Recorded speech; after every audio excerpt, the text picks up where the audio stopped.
And there's intimacy on the radio, and there's naturalness on the radio that can never be replicated on TV. The marvelous resurgence of radio as a political force in this country. News-related radio programming is evolving. There's a huge hole in our dialogue that can be filled by the synthesis of traditional radio and the freedom that comes from a live podcast. You're about to experience Cowboy State Politics live. Here we go.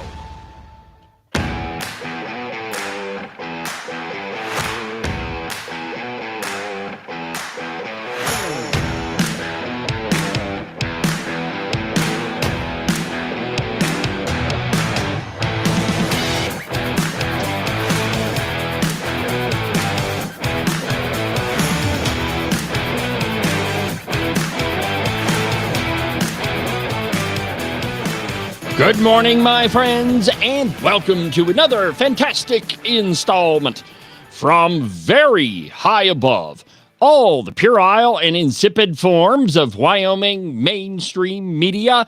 This is Cowboy State Politics. I, of course, am your illustrious host, David Iverson, firmly ensconced behind the silver Cowboy State Politics microphone and broadcasting to you from the base of the Bighorns at the Cowboy State Politics Studio in Sheridan, Wyoming. Good morning, my friends, and welcome to the program.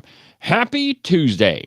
As you can see, I am back in my Cowboy State Politics Studio, and my producer, he's off doing, well, whatever these legislator types do.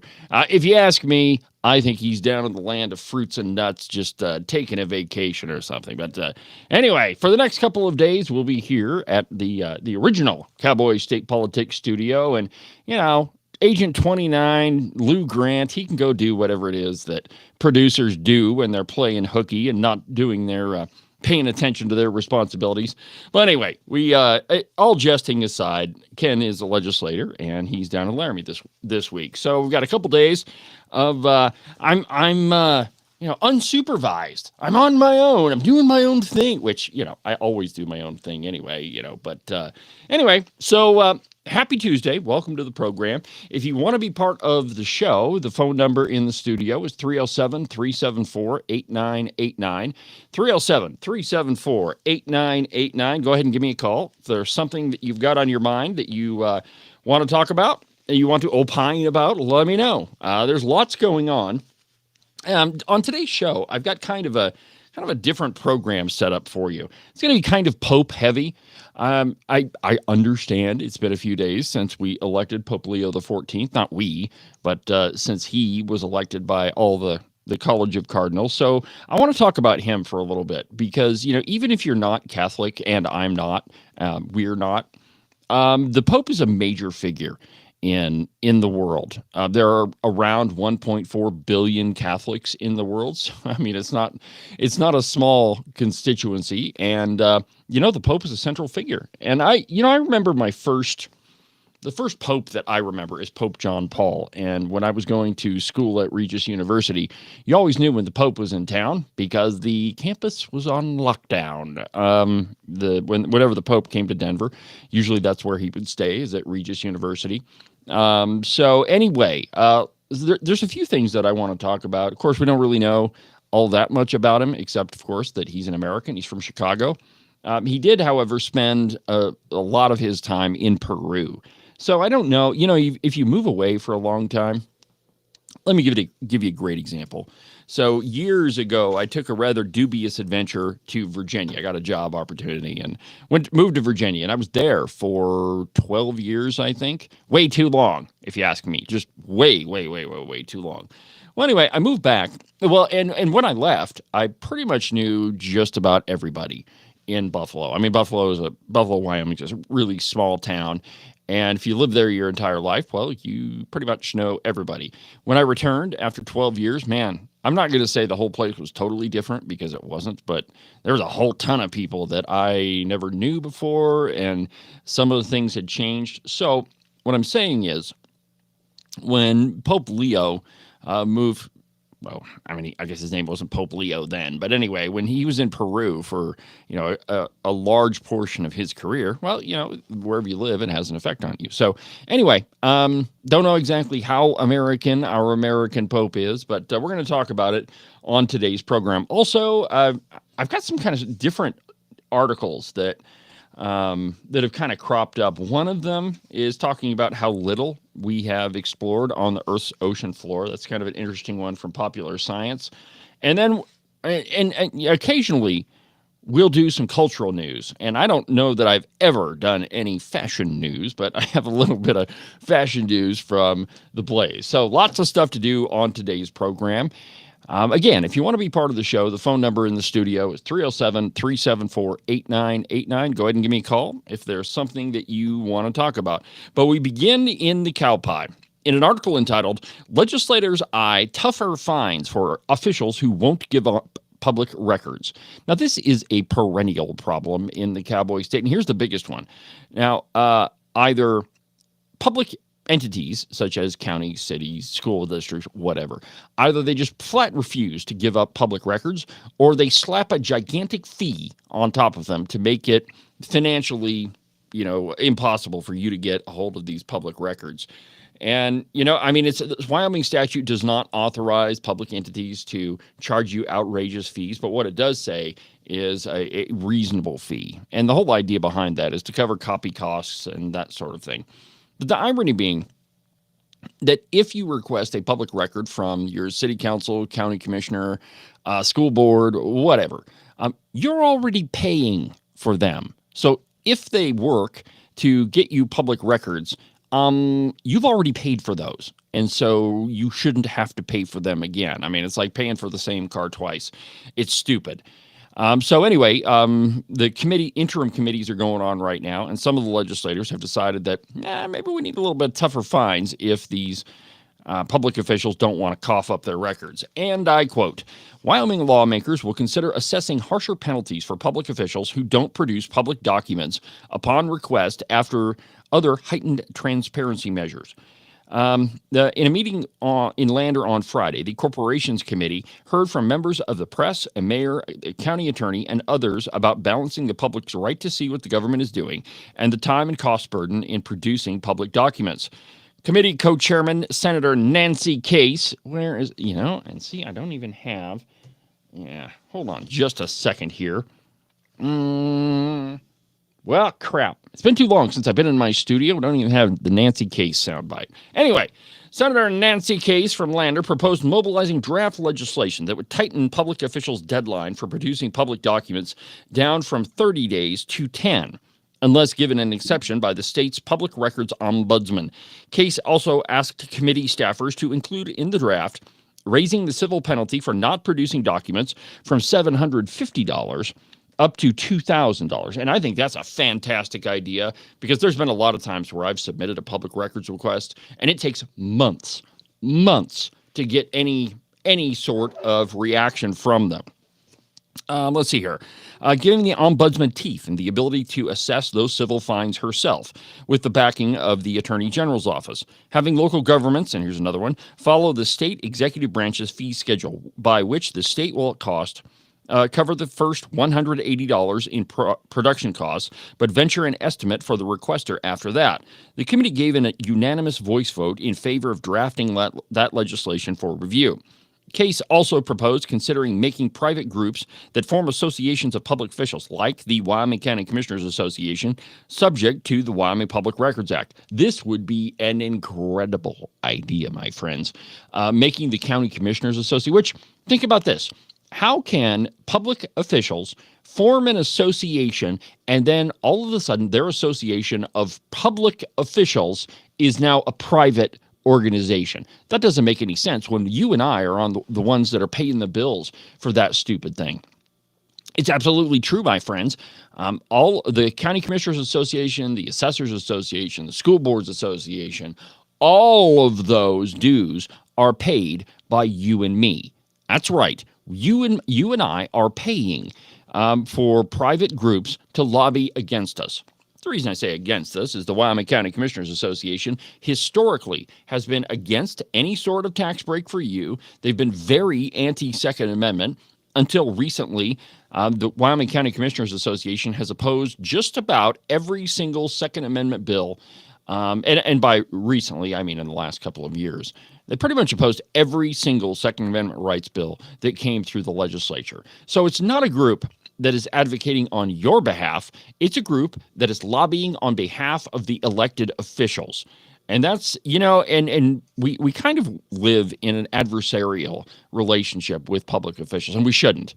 Right now, you have public officials like county commissioners. Again, they form their own lobbying group, and they work on behalf of government. And they should be working on your behalf, but instead, it's more taxes, it's bigger government, it's more government bureaucracy.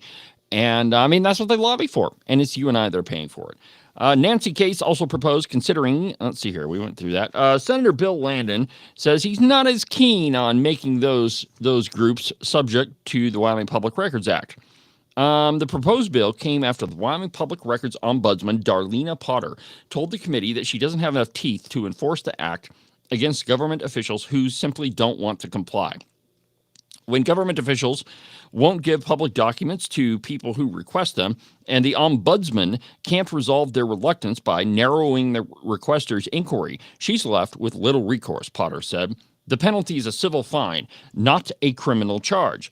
The lawmaker asked Potter what happens when she calls the sheriff in those instances. Quote, they perceive me as the IRS, and they're not talking to me either, said Potter. Let's see here, page 2. Potter, in a Monday afternoon, clarified, quote, she's not reaching out to local sheriffs as an enforcement mechanism because she doesn't feel the public records law gives her that avenue. She's reaching out to local sheriffs about public records in their possession, and they sometimes treat those public requests with skepticism or hesitancy. Potter told the committee she has fielded 27 public records request disputes since the start of this year. That figure grows about 20% every year. The most interested parties are not the press, they're data miners. She's down to 6 remaining cases in mediation status of that original 27, said Potter. Potter said that she favors the state's executive branch's system of fronting the first $180 in production costs, then sending a production estimate to the requester based on the fee schedule. So let me tell you what's happening with that.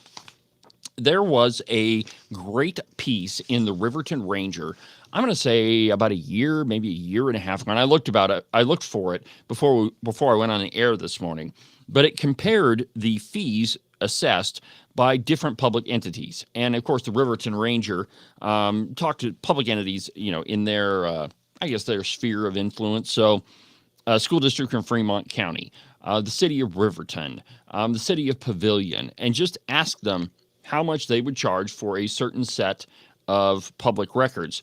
And the fees ranged from $0 all the way up to thousands of dollars being assessed by the school district. And again, this is an effort to, prevent the public at large from knowing what their government is doing. The truth is, there isn't a government piece of paper that is not under your purview. By your purview, I mean you're the taxpayer.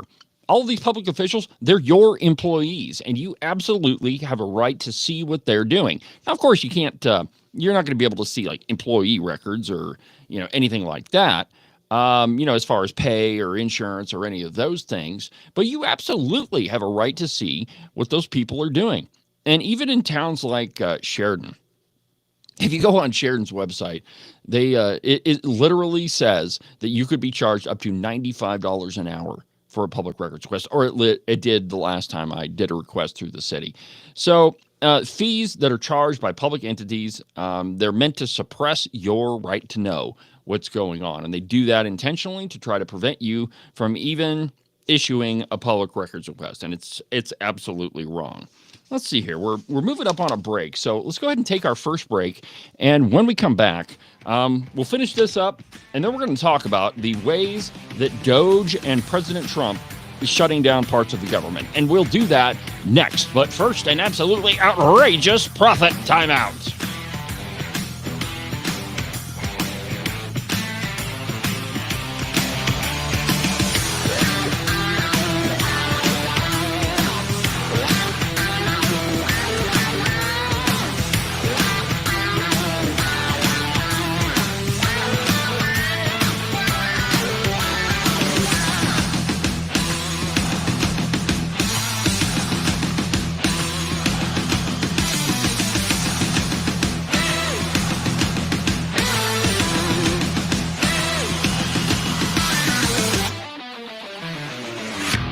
are listening to Cowboy State Politics Live. You can listen to the program on YouTube, on Facebook, on X, on Rumble, pretty much everywhere. It's almost like I'm omnipresent. If you miss an episode of Cowboy State Politics Live, you can always go to the live replay, which is located at the website, cowboystatepolitics.com, under the live replay button. You can listen to Cowboy State Politics Live every Tuesday through Friday at 8 a.m. You can listen to the Cowboy State Politics podcast anywhere that you get your podcasts. iHeartRadio, iTunes, TuneIn, really any of them will work. But the easiest place is just to go to the website, cowboystatepolitics.com. There you can find all of the shows, as well as any of the articles that I might bring up during the course of a program. That way, if your name is Joe Biden and you can't remember if you had your pudding today, well, I probably can't help you with that, but I can definitely tell you why you should have never ran for president. And now, back to our program.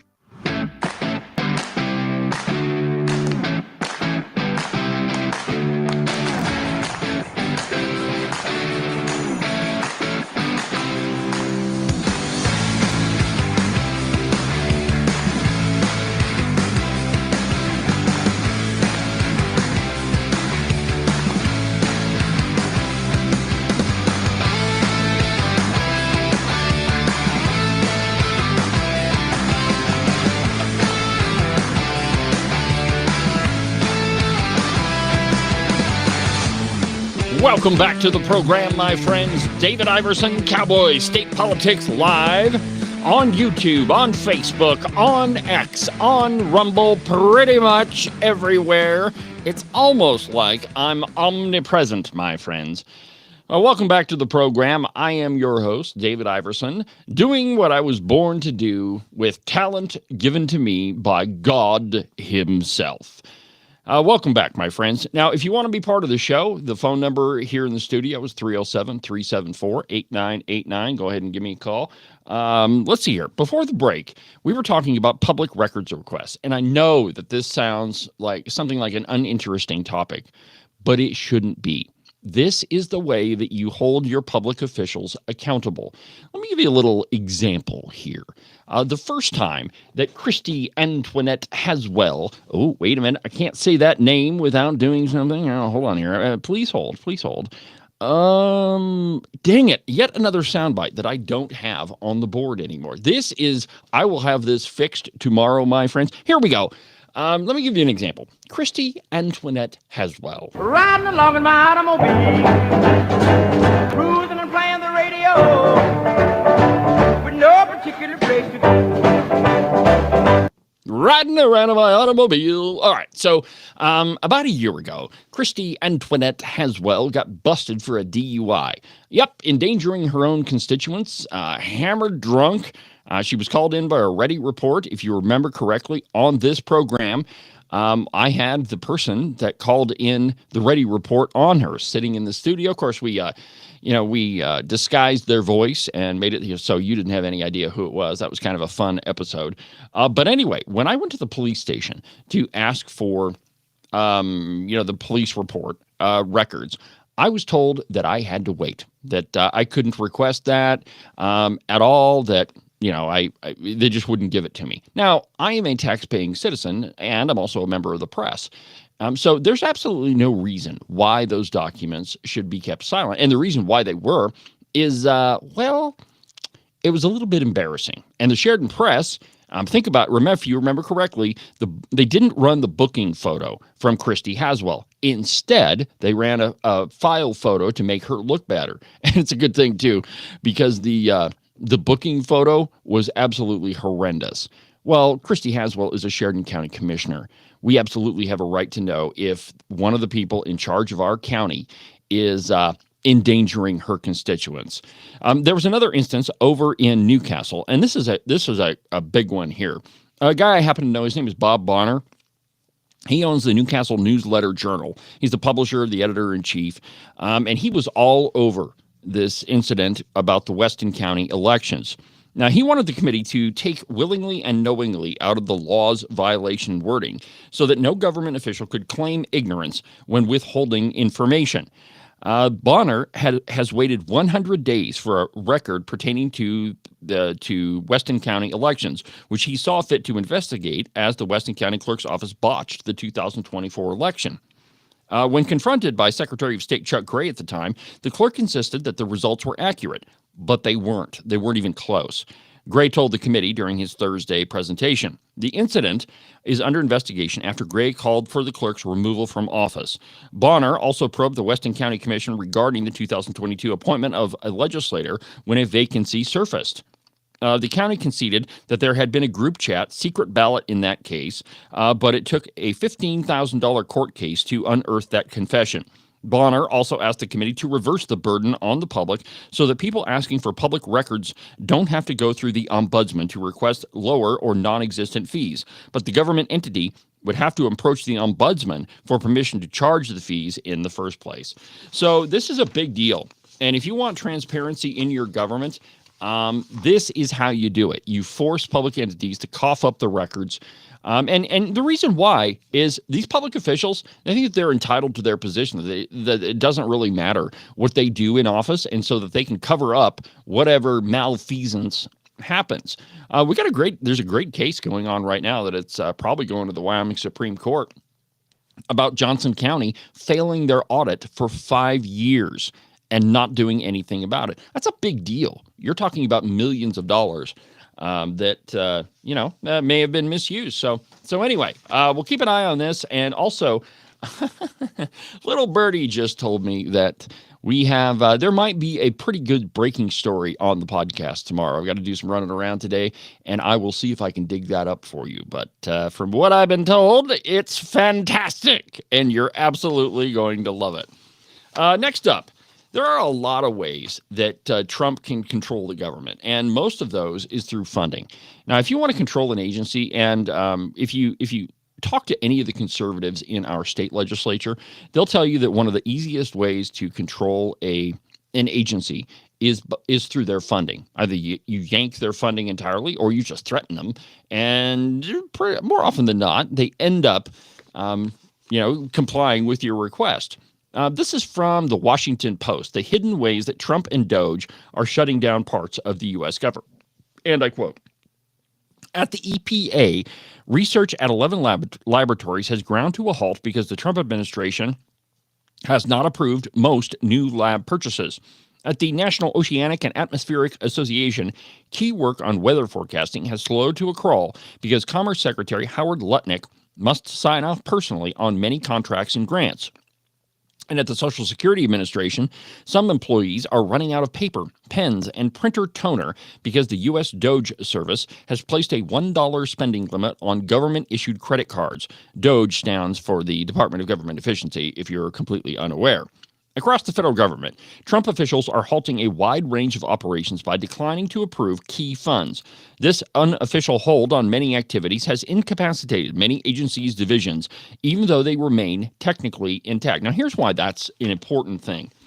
First, that the many agencies across the federal government have absolutely been out of control in their spending. Well, I mean, not just in their spending, but in the mandates that they are demanding of you. And the truth is that the only way that you can get control of a lot of these, like the EPA, is through their funding. If you make it so that they can't spend your money, you've also reduced the amount of things that they can do. Let's see here. The effects are especially pronounced at the EPA, where staffers at 11 labs have struggled to continue researching an array of environmental threats, including air, water, as well as toxic forever chemicals. That's in quotation marks. The labs are run by the Office of Research and Development, or ORD, which may be eliminated as part of a broader reorganization of the agency. Well, maybe it has something to do with the EPA under the Biden administration issuing all sorts of onerous mandates on business. Maybe that's the reason why all research has ground to a halt, that we actually stop everything and that we figure out the things that we actually should research And, I can hear the leftists right now. Well, how do you know what we should research? You should just let people do anything they want. Yeah. That's where you end up with the forcing people to buy a certain kind of light bulbs or a certain kind of refrigerator or a certain kind of stove or a certain kind of water heater. I mean, it's absolutely ridiculous. Let's see here. As a result, Ord is effectively shutting down their laboratory activities. A career EPA employee wrote in a Wednesday email to colleagues, a copy of which was obtained by the Washington Post. Quote, "We are unsure if these laboratory activities will continue post-reorganization," the employee wrote. "Time and funding would be needed to reconstitute these activities." At the Commerce Department, all contracts and grants costing $100,000 or more have been placed on hold pending the personal review of Lutnick, according to 3 agency employees and a memorandum obtained by the Post.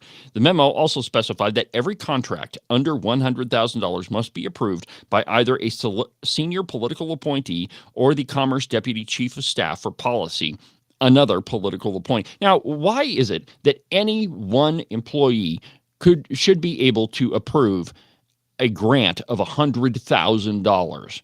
This is how outrageous your government is, my friends. $100,000 grant that can be approved by a mid-level EPA employee is absolutely outrageous. No wonder why the Commerce Secretary has said, everything is going to go through my desk, and it's only through that way of managing resources that we can get a handle on any of these organizations. Now, if you've ever worked for a big company, during my dubious adventure in Virginia, I was working for a big pipeline company.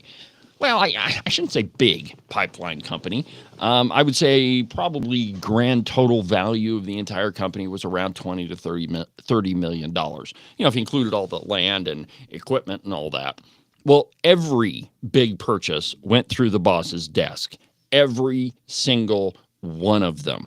Why? Because that's how you maintain a bottom line.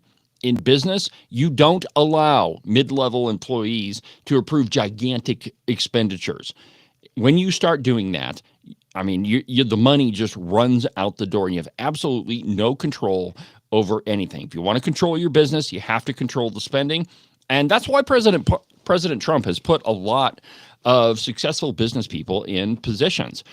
Because if you're able to run a successful business, you ought to be able to run a government agency. And by the way, those agencies should be run like a business.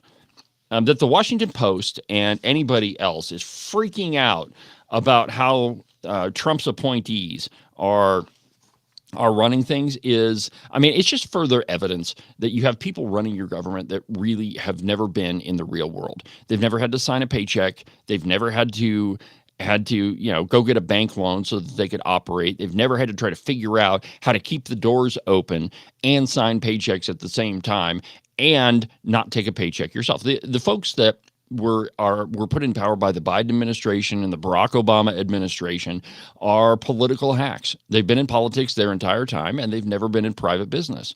And if you want to know why the government largesse increases under Democrats, it's because they don't believe in putting people who are privately successful in positions of authority. And that's the exact opposite way that we should look at anything. And take the Wyoming legislature, for example.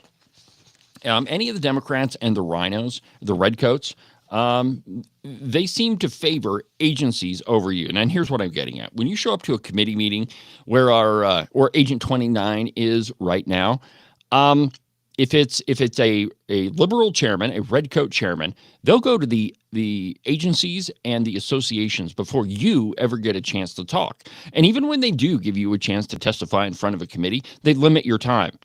One of my favorites is Steve Harshman. When he was the chairman of Revenue, he would say, well, I've only got like 10 minutes for you to testify, even though I've given an hour and a half to everybody else. The public, you only get 10 minutes. So once that's over, we're done. That is the exact opposite way that we should be running our government. You should be in charge of the employees that you are paying for. And that you're not is absolutely outrageous. That's why Trump set up Doge. It's why he's got business people as cabinet secretaries. Because if you want to run a successful government, put business people in charge. They'll fix it. When we come back, one of the reasons why our school systems suck.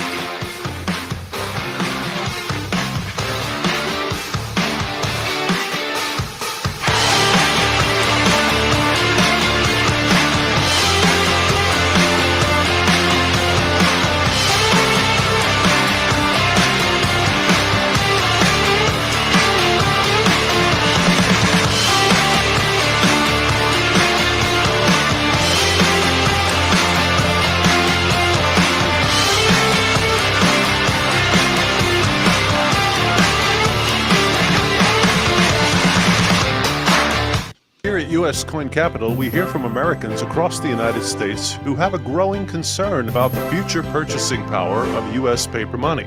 Many Americans are looking for an alternative for long-term capital. For more than 35 years, the people at U.S. Coin Capital have educated American investors on how to properly accumulate United States gold and silver coins. Call us at 1-800-878-2646 or visit us on the web, uscoincapital.com.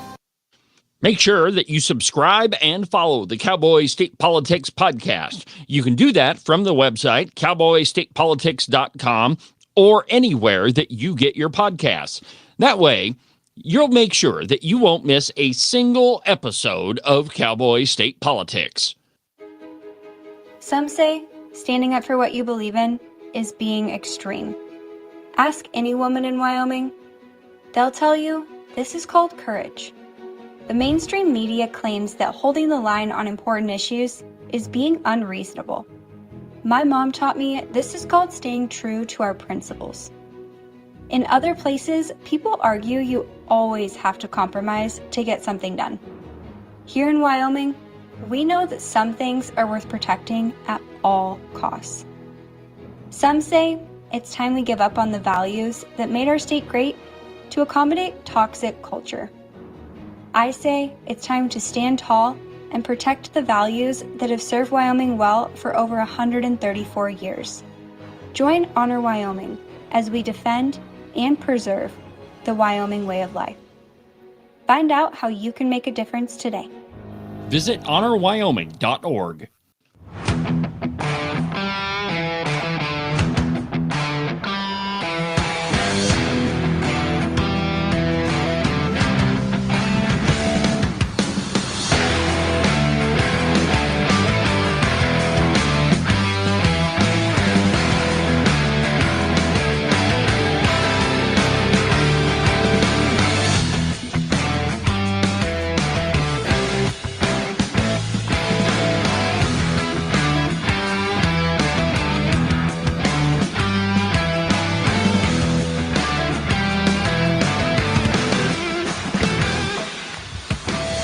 Welcome back to the program, Cowboy State Politics Live. I'm David Iverson, documented to be almost always right 99% of the time. A record that, frankly, I don't think that anybody can come anywhere close to that. I suppose if you started a new media outlet and you checked your facts and you followed my advice and, made sure you were right before you opened your trap and proved what you were saying, well, then, yeah. I mean, you could come close to my record or perhaps even eclipse it, though it's pretty hard to eclipse 99%. But the mainstream media, they're way too far down the road of essentially lying to you most of the time. Now, listen to this. If you want to know why our education system is kind of in the toilet, it's things like this. From the Wall Street Journal, as grading for equity movement grows, more teachers are pushing back. First, what the heck is grading for equity? All right, from the Wall Street Journal. A principal turned consultant has built a movement and a business on overturning how teachers have graded for generations. His alternative, grading for equity. Joe Feldman preaches that students should be able to retake tests and redo assignments. There should be no penalties for late work and no grades for homework. No points for good behavior, classroom participation, or perfect attendance either. Quote, when you include those in a grade, you're bringing your implicit bias into the grade because not all students learn in that particular way, Feldman told dozens of teachers gathered for a training session in Schenectady, New York, one Wednesday afternoon in March. Students should be graded only on their demonstrated learning of class material, Feldman said. America's grading system has been largely stable for decades, but Feldman has managed to shift many schools' practices in just a few years. And despite the broader Trump-led swell against anything with the word equity in it, Feldman continues to evangelize. That is an interesting word in this piece. His approach.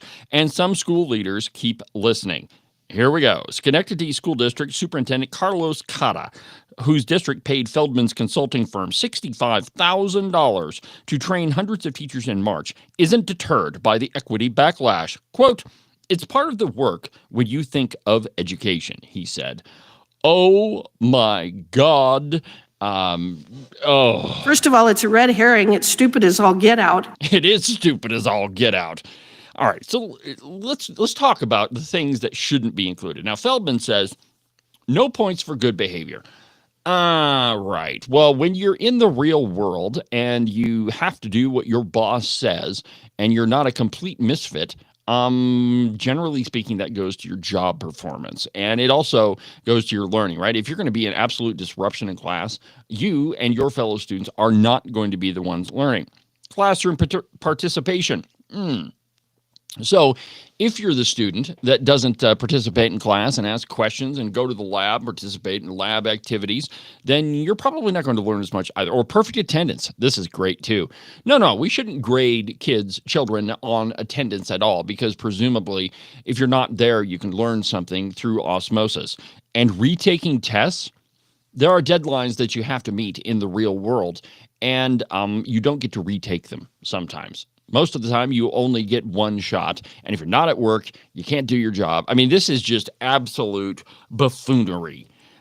I can't even, and here's the reason why we have such a screwed up education system, because of cranks like this guy.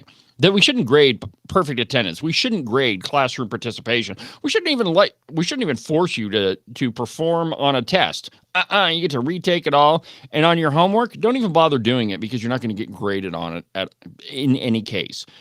My friends, this is part of the larger movement to remove merit out of our society. There are so many things in our world that are merit-based, or at least they should be. Your success at your job, sporting activities. If you're a crappy baseball player, you're not going to make the major leagues, and you shouldn't. You're not going to make the first team. If you're a bad football player, you may make the practice squad, but even then, that's not guaranteed. But all of those things are based on merit. It is not who you are, or what your name is, or what color your skin is. It is what can you bring to the table. What are your skill sets that you can bring to improve the world? And when we don't focus on merit, when we focus on this ridiculous equity crap, and your position is based on your essential characteristics, of which you had no say in whatsoever, as Lou Grant, Agent 29, is fond of saying, you are not responsible for where or with whom your parents and ancestors slept. Your ancestry has nothing to do with what you do as a person. It shouldn't be the basis of your hiring. It shouldn't be the basis of your employment. It shouldn't even be the basis of your success in any way, shape, or form, because it doesn't tell me anything about you. We need to focus on the content of your character and not on the color of your skin. And when it comes to school and grades, that is, by definition, merit. That we give scholarships based on merit. That it's not a scholarship based on you being black, yellow, green, purple, or otherwise. This essentialism that we've descended into is one of the main reasons why America is not the leader in so many different industries. Why we have an education system where basically we're churning out mediocre students. Look, just in Wyoming, our student achievement is barely mediocre. And by mediocre, I mean average, middle of the pack. And yet we spend way more money than just about every other state on our education. So you would think if money is a predictor of success, then we should have student test scores that are out the ceiling. But we don't, because we are doing stupid crap like this, eliminating grade scales, removing barriers, by which, not barriers is the wrong word, hurdles is probably a better word. If you clear this hurdle, you can advance. The last time I walked into Sheridan College and asked them what percentage of their students, incoming freshmen, have to take remedial courses, I was told 70%. When you're a senior in high school, you should be ready for college level courses, not having to take remedial courses in mathematics and English. If you want to know why our country is not succeeding, is not advancing, is not the leader in a lot of industries, it's bullcrap like this. Oh my God! And here's another one. Well, actually, you know what? Let's go ahead and take our last break. And when we come back, we're going to talk a little bit about the Pope. I've been wanting to do this for a while, and I finally got around to finding a couple pieces. So let's take that break. And then we come back, we'll talk about Pope Leo XIV and try to make some predictions as to who and how he might run the Catholic Church. It's early. We don't know for sure, but we'll try to figure it out when we come back.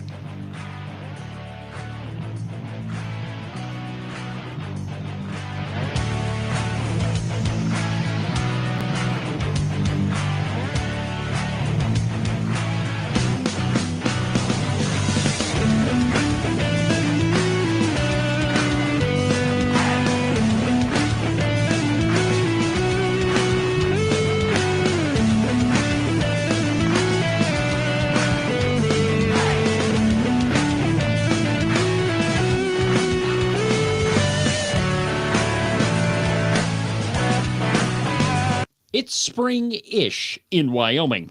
Well, what that means for the uninitiated is that it's going to be 70 degrees one day and then snow 1.5 feet the next. And really, if you don't like those two options, just wait a little bit. The weather will change. I know, it sounds a little stressful, but really you should put your mind at ease and buy a pair of socks from the Buffalo Wool Company. They'll keep you warm and dry even on the nastiest, coldest spring-ish day, and they'll keep you cool and dry even when it's 75 and sunny. To get you a pair, go to their website, thebuffalowoolco.com. Trust me, you're not going to be disappointed. Are you one of those people that said something like this before Trump became president? I have a house in Spain that is going to be ready right after the election. Siberia. Nova Scotia. I'm definitely moving to Canada. Straight to hell. Iceland. France. Asia's pretty cool. And has the past 5 weeks just been more than you could bear? If that's the case, you have come to the right place. All you need to do is call my friend Rebecca Bextel at Compass Real Estate. She has her fingers on the pulse of the real estate market all across the state of Wyoming. Last year, she sold around $30 million worth of property. Everything from small residential properties all the way up to big giant ranches. So if you've got to get the heck out of Dodge, if you've got to be gone Johnson because you can't stand that Trump is the president, call Rebecca Bextel. Her phone number is 307-699-3519. Let me say that one more time for you in case you missed it. 307-699-3519. I've never felt the freedom like I do. I feel stronger every day, don't you? Well, I can show you how. A new day, a new way. Watch out, I'm only gonna get stronger. A new day, a new way. Watch out, I'm only gonna get stronger. A new day, a new way. Watch out, I'm only gonna get stronger. A new day, a new way. Watch out, I'm only gonna get stronger. I've never felt the freedom like I do. I feel stronger every day. I'm only gonna get stronger. Cowboy state politics is only going to get bigger. It's true, my friends. This program is only going to continue to expand. Cowboy State Politics Live, the Cowboy State Politics Podcast. Oh, you can get it pretty much anywhere that you get your podcasts. In fact, my friends, there are places that you can get Cowboy State Politics that I didn't even really know existed. It's like every once in a while, another one will pop up, and I'm like, wow, I didn't even know you could get podcasts there. But anyway, you can and you should. Tomorrow, we're going to have another episode of Cowboy State Politics, and I'm going to do my best to bring you some breaking news. I think there might be something out there. Little birdie told me, and in my position, you hear stuff all the time, and you just got to track down and find out if it's true. And sometimes when it is, it's pretty incredible. It's a lot of fun being me and finding out a lot of this information and then reporting it to you. And I'll tell you what I get a bigger kick out of than anything on the show is when I report on something, when I unearth something, and then I get to watch what you do with it. That's the power of Cowboy state politics, educating you the way that nobody else in the Wyoming media does. So I've been meaning to talk about Pope Leo. And, there's not a lot out there about him. But after what we went through with Pope Francis the Socialist, then I don't even, I mean, it could go anywhere. It could go real bad, or it could be, a refreshing turn away from him. But here's a piece, and I think this one was written by, I think I found this in the Federalist, but unearthed comments from new Pope Alarm LGBTQ plus ZXPWDS communities and Catholics.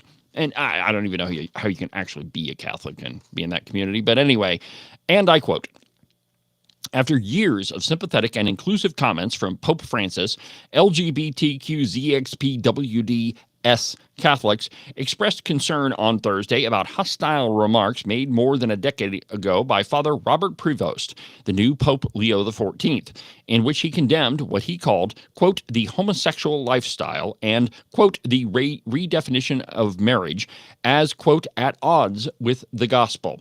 And that is absolutely true. It doesn't matter how you try to twist and contort Jesus's gospel. In no way is any of that kosher, no pun intended, with the Bible. I mean, there are lots of places in the Bible where Jesus talks about this, and it's in the Old Testament too. Leviticus is the one that comes to mind.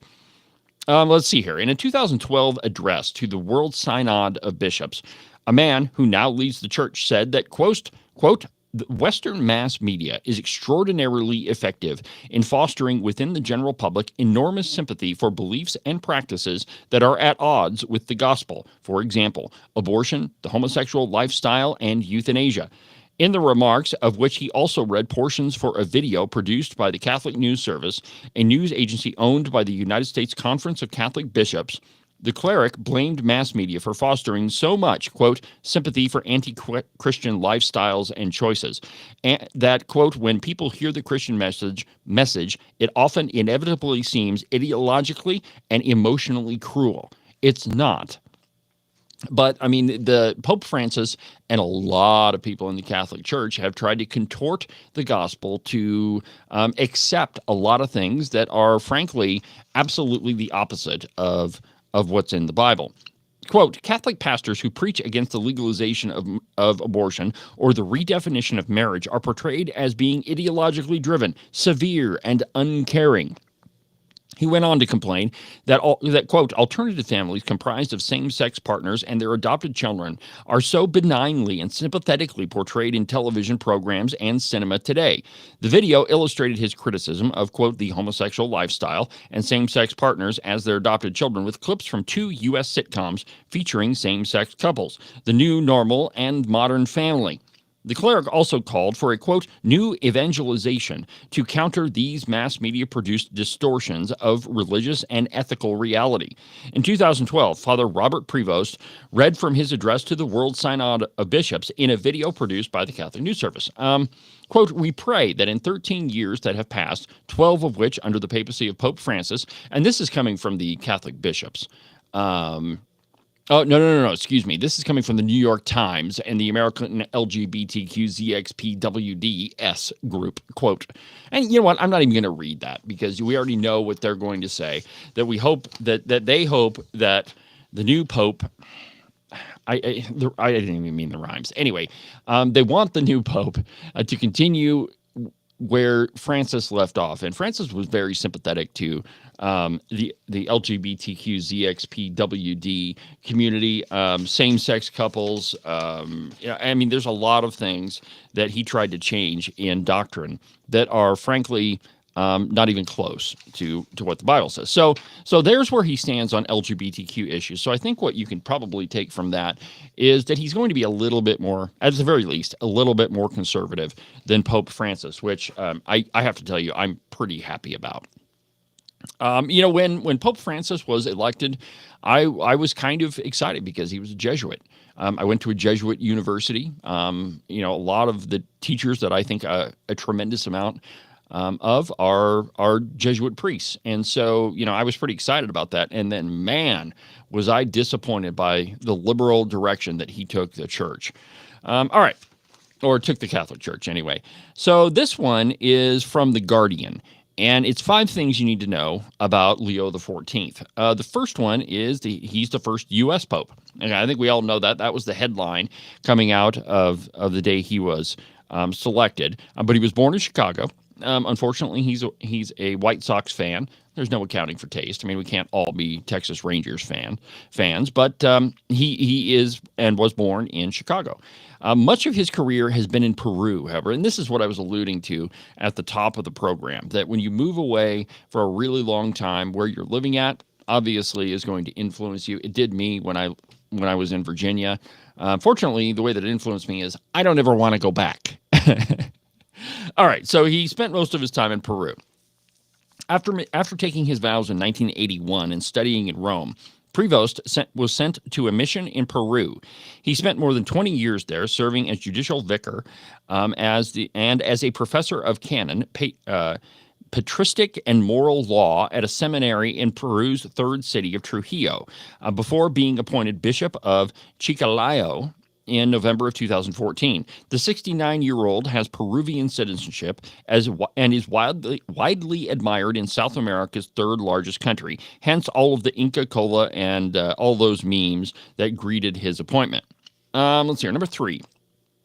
He is seen as a moderate and a skilled mediator. Now, the conclave had been billed as a clash between progressives, the folks that are in line with Pope Francis, who wish to carry on Francis's legacy, and conservatives, who wanted to return the church to a more traditionalist past. The new pontiff, however, is seen as a moderate figure, and his time in Peru was marked by a talent for working with different theological factions. And in an interview with the New York Times, his brother John Prevost described him as middle of the road, adding that I don't think that we'll see extremes either way. He led the Augustinian order. Prevost entered the Noviate of the Order of St. Augustine in 1977, serving as prior general or leader from 2001 to 2013. The order was founded in Italy in 1244 and is dedicated to poverty, service, and spreading the word of God. Among its core values is a commitment to, and on page 2, live together in harmony, being of one mind and one heart on the way to God. He is the first Augustinian friar to be elected pope. Okay, something else I didn't know. And then the last thing from The Guardian is that he has held senior roles in the Vatican.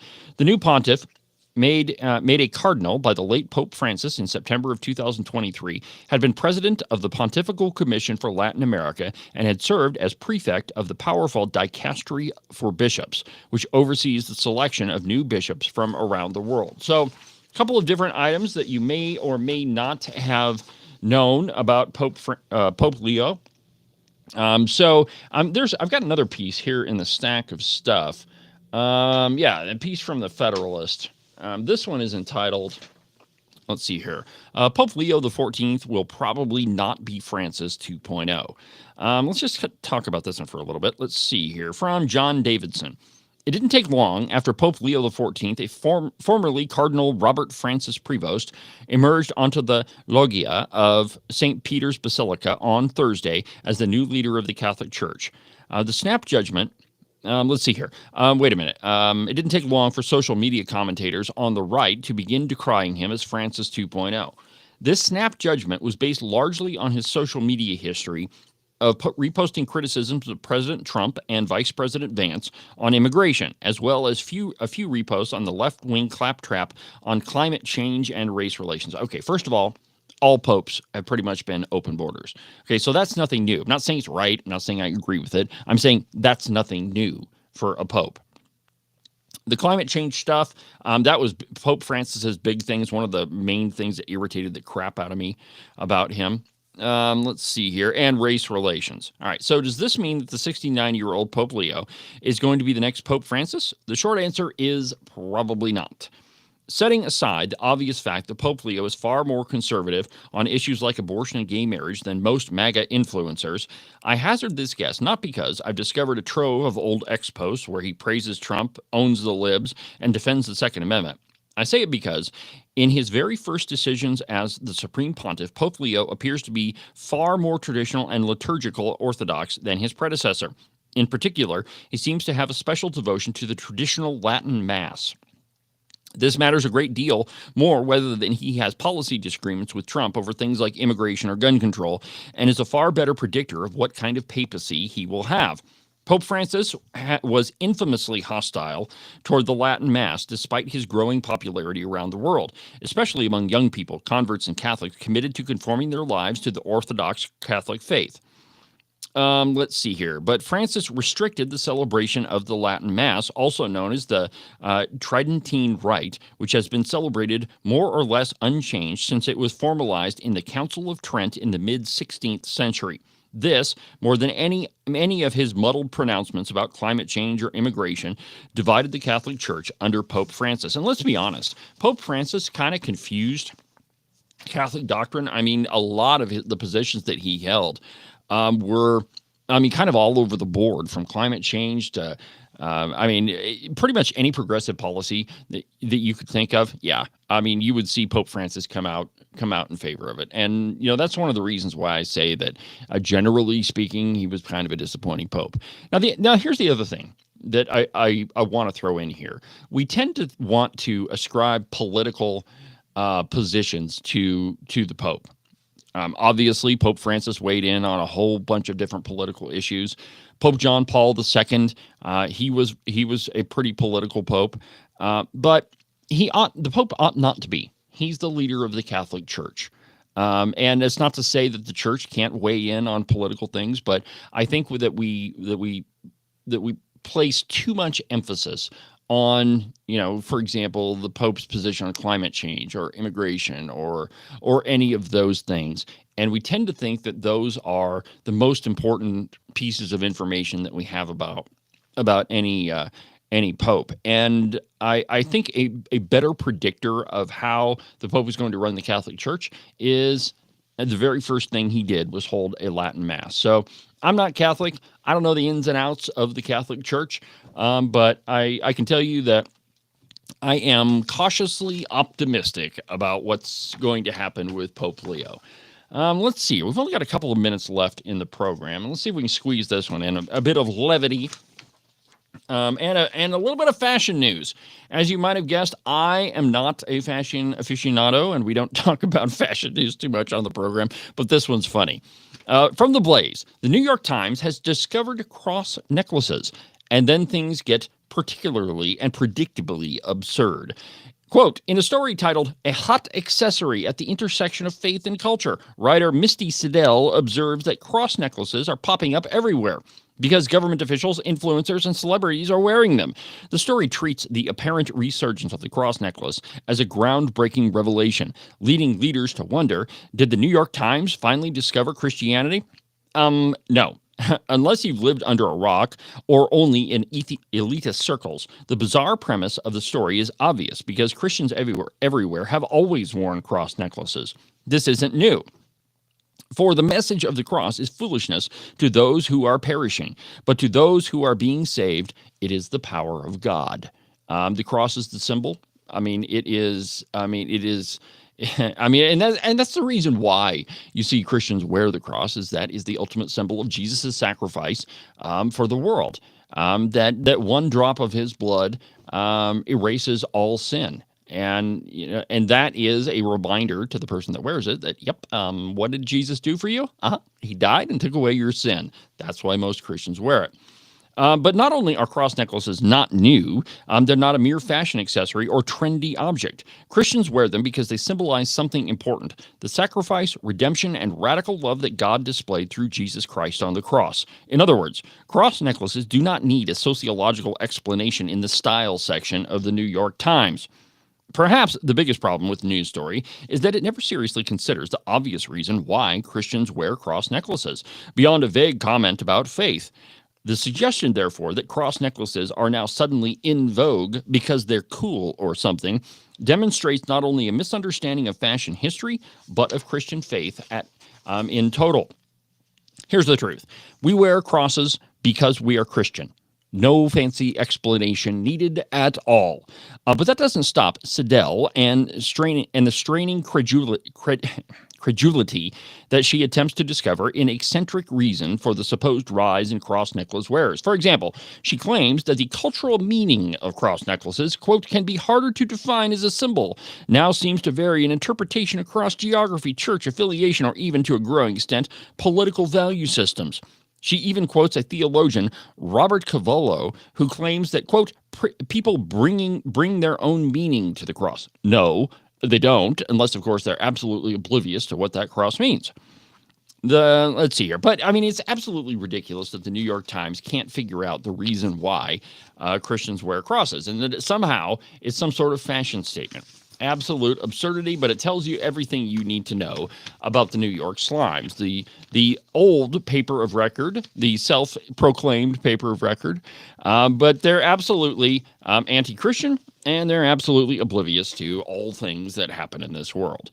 Well, we've burned up another busy broadcast hour on the program. Make sure that you stay tuned to Cowboy State Politics Live every Tuesday through Friday, beginning at 8 a.m. until 9. We'll be back in the home studio tomorrow. I can't wait for it. So for now, from the base of the Bighorns, I'm David Iverson, and this is Cowboy State Politics.